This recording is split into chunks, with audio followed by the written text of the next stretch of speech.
ஓம் ஆறுமுக அரங்கமகா தேசிக சுவாமிகள் திருவடிகள் போற்றி. தவ திரு குருநாதர் ஆசியால் அகத்தியர் சன்மார்க்க சங்கம் தூத்துக்குடி கிளை சங்கத்தின் சார்பாக 23/4/2026 தூத்துக்குடி தெப்பக்குளம் மாரியம்மன் கோவில் வளாகம் மற்றும் அரசு மருத்துவமனை வளாகத்தில் பசித்தோர் சுமார் 350 நபர்களுக்கு வெஜிடபிள் பிரியாணி சிறப்பாக வழங்கப்பட்டது.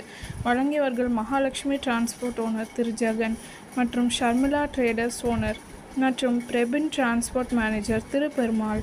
அன்னதானத்திற்கு பொருளுதவி செய்தவர்களும் தொண்டு செய்தவர்களும் அவர்கள் குடும்பத்தாரும் எல்லா வளமும் பெற்று சிறப்புடன் வாழ வேண்டுகிறோம். கடலோரத்தில் செந்தில் நாதன் அரசாங்கத்தில் தேனும் பாலும் பெருகுது. வாருங்கய்யா, ஒரு தேவை என்ன கந்தனிடம் கேளுங்கய்யா. திருச்செந்தூரின் கடலோரத்தில் செந்தில் நாதன் அரசாங்கத்தில் தேனும் பாலும் பெருகுது. வாருங்க